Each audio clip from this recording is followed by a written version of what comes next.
Welcome to Glisso English. Real life stories. Imagine walking into your office on a Monday morning, coffee in hand, ready for the week. You sit down, look at your monitor, and realize a new software was just installed, and it can do 90% of your job. It's the ultimate modern nightmare, the AI replacement. What do? Do you panic? Or do you find a way to prove that a human being is still completely indispensable?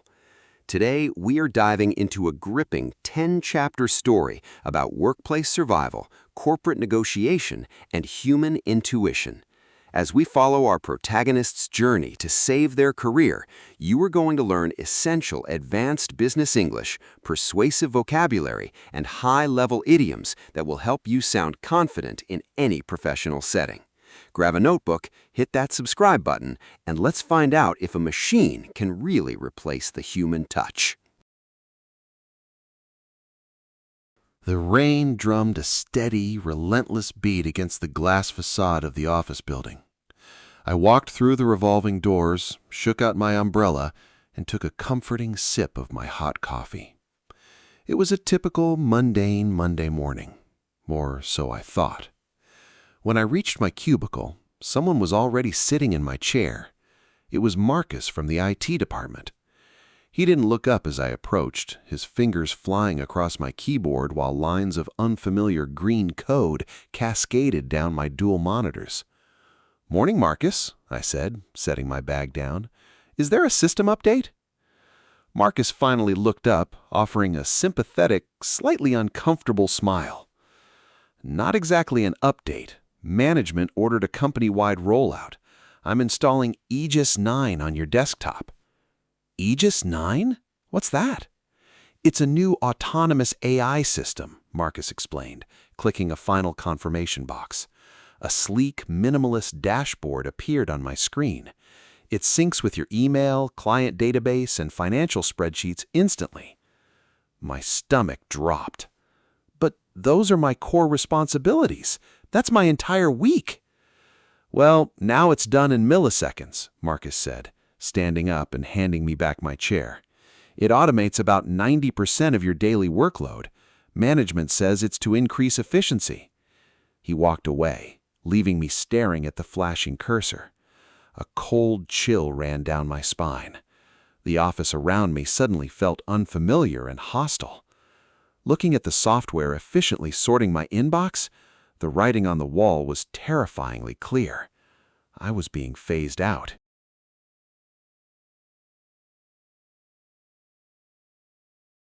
My fingers hovered over the keyboard, but there was nothing left for them to type. Every time a new email arrived, Aegis 9 intercepted it, generated a flawless response, and archived it before I could even read the subject line. At exactly 10 o'clock, a chime echoed simultaneously from every desktop computer in the open plan office.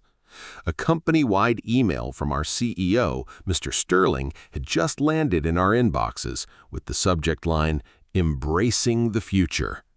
I opened it, my heart pounding against my ribs as I read the carefully crafted words. "Dear team, as we navigate a rapidly evolving market, we must continuously seek ways of streamlining our operations," the email began.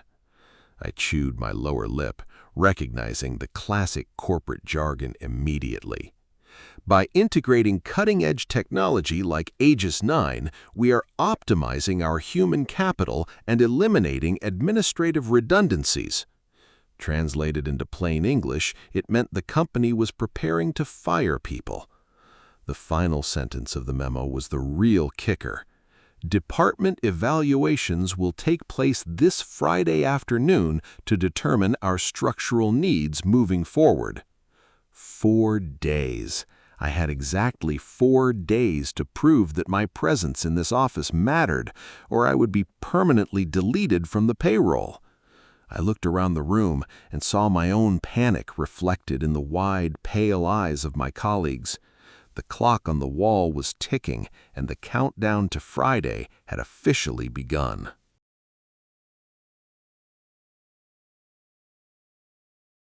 The heavy scent of burnt coffee filled the break room, but it did nothing to calm my frayed nerves. I stood by the counter, holding a mug just to keep my hands from shaking, when Clara and David walked in. Clara, our senior account manager, looked utterly defeated as she leaned heavily against the refrigerator. "It's a ghost town out there," she whispered, her voice tight with anxiety. "I spent 3 hours this morning trying to find a loophole in the AI's data processing, but it's flawless." David, a junior analyst, crossed his arms and let out a cynical, bitter laugh. "Why bother fighting it? Management has been looking for an excuse to downsize for months, and now they have a perfect digital scapegoat." Before I could answer, the door swung open again, and Elena stepped inside. Elena was a senior HR specialist, known around the office for her sharp intellect and fierce loyalty to the staff. She glanced toward the hallway to ensure no managers were lurking before turning her intense gaze toward us. "If you want to survive the evaluations on Friday, you need to stop panicking and start planning," Elena said, softly but firmly. I stepped closer to her, desperate for any shred of hope. "Elena, you know how Mr. Sterling thinks. How do we beat a machine that doesn't sleep?" Elena leaned in, her expression deadly serious. "You don't beat it on data, because Mr. Sterling already has spreadsheets proving the AI saves money. You have to look into the gaps the software cannot fill. Find the clients who hate talking to computers and show him data cannot buy loyalty. He's looking for solid evidence of your unique value, not emotional pleas, so you need to find a way to back up your worth before Friday." Her words sparked a tiny flame of determination inside me as she turned and walked back out into the quiet office. I set my coffee mug down, knowing exactly what I had to do next. I needed to find a glitch in the perfect machine.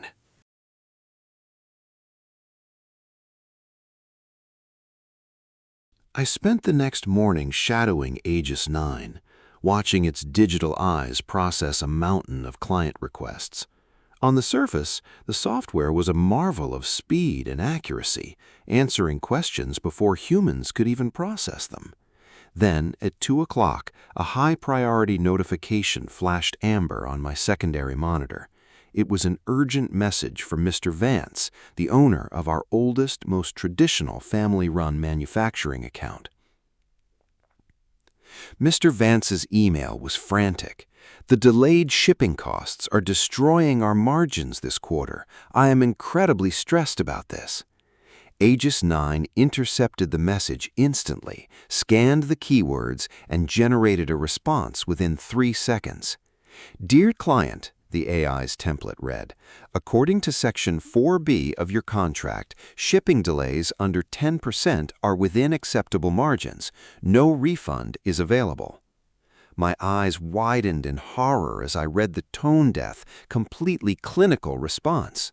The software had processed the words perfectly by the numbers, but it completely missed the human context.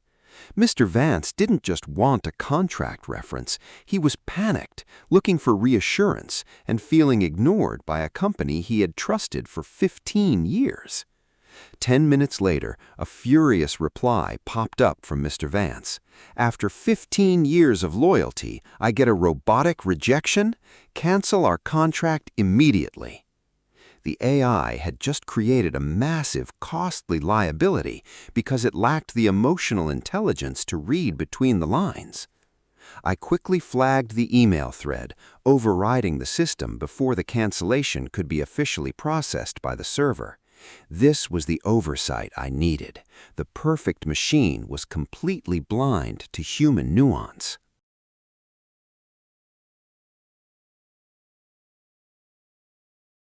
The office grew dark and quiet as the clock struck 8, but I remained at my desk, illuminated only by the glow of my screen.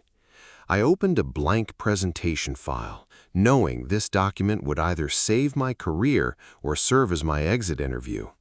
I realized I couldn't compete with Aegis 9 on raw speed or calculations, so I had to map out the anatomy of human intuition.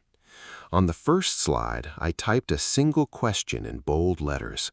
What can a human do that a machine cannot? The answer wasn't found in a spreadsheet, it was found in the complex, unpredictable world of human relationships. I began compiling examples of times I had used empathy to salvage a bad situation or adaptability to solve a problem that had no clear rules. An AI could analyze data from the past, but it couldn't predict a client's mood or understand the delicate nuance of a shared joke during a stressful meeting. I created a slide titled The Irreplaceable Human Touch, detailing how trust is built through vulnerability and active listening, things code could never replicate. I stayed up for hours, carefully selecting descriptive adjectives and powerful action verbs to clearly articulate my indispensable value to the firm. By midnight, my presentation was complete, transforming my abstract feelings into a concrete, persuasive defense of my profession. I closed my laptop, feeling a sudden surge of confidence replace the lingering dread in my chest. I finally had my ammunition, and tomorrow I would find a way to make sure the boss heard my voice.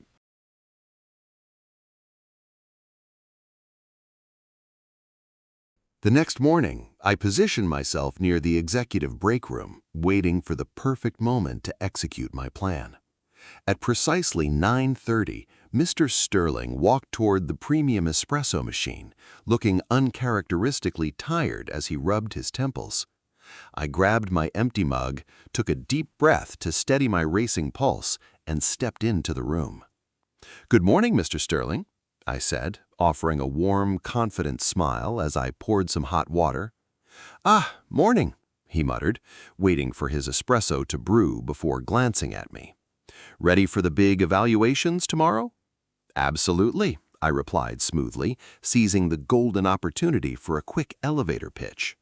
"In fact, I've been reviewing Aegis 9's performance this week, and it's remarkably fast." Mr. Sterling nodded, a look of corporate pride crossing his face. "It's the future of efficiency." "It certainly handles the busy work well," I agreed, before gently shifting the angle of the conversation. "But I've noticed that if we rely solely on automated data, we risk losing our most loyal clients who value personal relationships." He paused, his hand hovering over his coffee cup as his eyebrows knitted together in curiosity. "What do you mean?" "A machine can optimize a contract, but it can't reassure a panicked client during a market dip," I explained, keeping my tone professional and constructive. "Without human intuition navigating those delicate situations, efficiency can quickly turn into alienation." The espresso machine beeped, breaking the brief silence that followed my words. Mr. Sterling picked up his cup, looking at me with a newfound sense of appraisal rather than dismissal. "An interesting perspective," he said thoughtfully, walking toward the door. "Make sure you bring that data to room 404 tomorrow afternoon."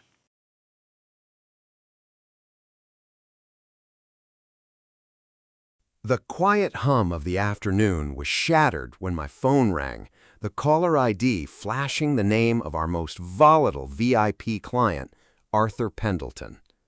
Arthur was notorious for his explosive temper and his multi-million-dollar account, which practically kept our department afloat. I picked up the receiver, but before I could finish my greeting, Arthur's voice boomed through the speaker, laced with absolute fury. "What is the meaning of this insulting garbage sent to my inbox?" he roared, slamming his hand onto a desk on his end of the line. I quickly opened our shared database and realized with horror that Aegis 9 had automatically answered his complaint about a delayed freight with a sterile, system-generated response.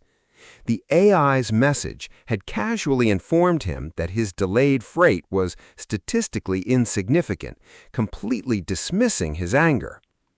"Arthur, please accept my sincerest apologies," I said, using a calm, diplomatic tone to immediately de-escalate the tension. "I am looking at the system notification right now, and that automated message absolutely did not reflect how much we value your partnership." "You're damn right it didn't," Arthur barked, though his voice dropped a fraction of an octave as he listened to a real person. I spent the next 10 minutes reading between the lines of his frustration, realizing he wasn't just mad about the delay, he was stressed about a deadline for his own board of directors. I didn't quote company policy to him. Instead, I offered a creative, human solution, promising to personally reroute a backup shipment via air freight at no extra cost to him. By the time we hung up, Arthur had calmed down completely, thanking me for my quick thinking and reassuring me that he wouldn't be canceling his account after all. I leaned back in my chair, exhaling a long breath as the adrenaline slowly left my system. The machine had nearly destroyed a $1 million relationship in 3 seconds, and my diplomacy had just saved it.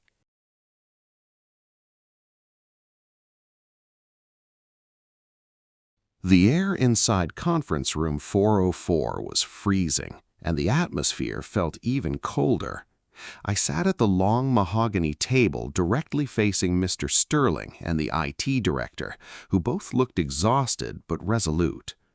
The IT director tapped his tablet, projecting a series of bright color-coded graphs onto the wall screen. "As you can see," the IT director began, his voice dripping with corporate satisfaction, "Aegis 9 has processed over 10,000 tasks this week alone, saving the company roughly 40% in operational overhead." Mr. Sterling nodded slowly, turning his sharp eyes toward me. "The metrics are undeniable, so tell me why we shouldn't fully automate your department by Monday morning." I took a deep breath, opened my laptop, and bypassed my standard performance slides completely. While it's true that Aegis 9 offers unmatched speed, we must also consider the devastating financial cost of losing human intuition, I stated clearly, projecting the email exchange with Arthur Pendleton onto the screen. The room went dead silent as Mr. Sterling read the tone-deaf automated message that had nearly cost us our biggest account. "Furthermore," I continued, pressing a button to show the logs of my personal intervention, "it took precisely 10 minutes of human diplomacy to salvage a multi-million-dollar relationship that your software broke in 3 seconds." The IT director shifted uncomfortably in his seat, clearing his throat to speak, but Mr. Sterling held up a hand to silence him. "To illustrate my point," I concluded, looking directly into the CEO's eyes, "a machine can calculate the cost of a contract, but it can never calculate the value of trust." Mr. Sterling leaned back, crossing his arms as he stared at the screen, the cold corporate certainty fading from his expression.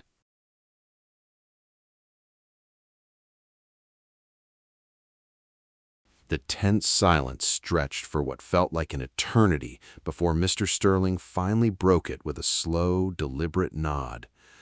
"You've made an excellent point," the CEO admitted, leaning forward on the mahogany table. "The Pendleton situation proves we can't completely eliminate the human element without risking our client relationships." The IT director frowned, tapping his tablet aggressively. "But Mr. Sterling, reverting to a fully manual workflow means sacrificing all the efficiency gains we've projected for next quarter." This was the exact moment I had been preparing for, and I stepped into the gap with a ready solution. "We don't have to choose between efficiency and empathy," I proposed, pulling up my final slide. "Instead of using the software to replace us, we should use the software to empower us." I laid out a proposal for a redefined role, AI Optimization Specialist.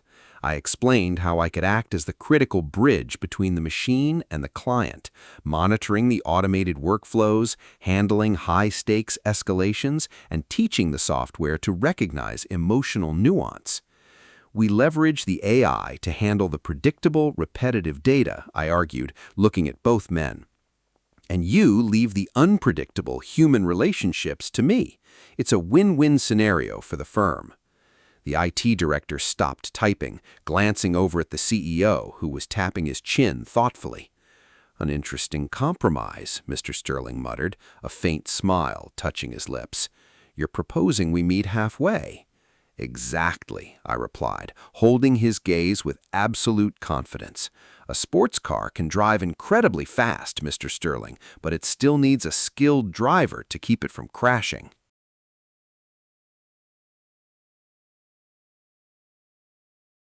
One month later, the frantic energy of the initial rollout had completely faded into a smooth, steady rhythm. I sat at my desk, sipping my morning coffee, without a trace of the anxiety that had gripped me just a few weeks ago. Aegis 9 was still running on my dual monitors, but the dashboard no longer looked like a threat. It looked like a powerful tool. My job description had completely evolved, and my new title, AI Optimization Specialist, was officially printed on the door. Instead of wasting hours manually sorting endless spreadsheets and answering basic emails, I let the software handle the heavy lifting. This newfound freedom allowed me to focus entirely on high-level strategy, creative problem-solving, and cultivating deep personal relationships with our top-tier clients. Just yesterday, Arthur Pendleton called me directly to congratulate our team on a seamless quarter, explicitly mentioning how much he appreciated having a real person to talk to. By upskilling and adapting to the changing corporate landscape, I had managed to stay ahead of the curve rather than being swept away by it. I looked around the open plan office and saw my colleagues working in harmony with their digital assistants, the atmosphere lighter than it had been in months. We had successfully weathered the storm, proving that no matter how advanced technology becomes, it can never truly replicate the power of the human touch. And that brings us to the end of our story. By finding the gaps in the technology and proving the value of human connection, our protagonist didn't just save their job, they evolved with it. Now, I want to hear from you. If you walked into your office tomorrow and saw an AI doing 90% of your workload, what would your next move be? Let me know in the comments below. Also, don't forget to share your favorite new workplace idiom or phrase from today's episode.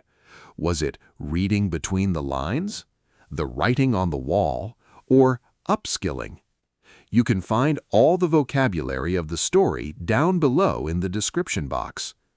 If you enjoyed this story and want to keep mastering real-life business English with me, make sure to smash that like button, subscribe to the channel, and hit the notification bell so you never miss a chapter. Thank you so much for watching. Keep practicing, and I will see you in the next story. Goodbye.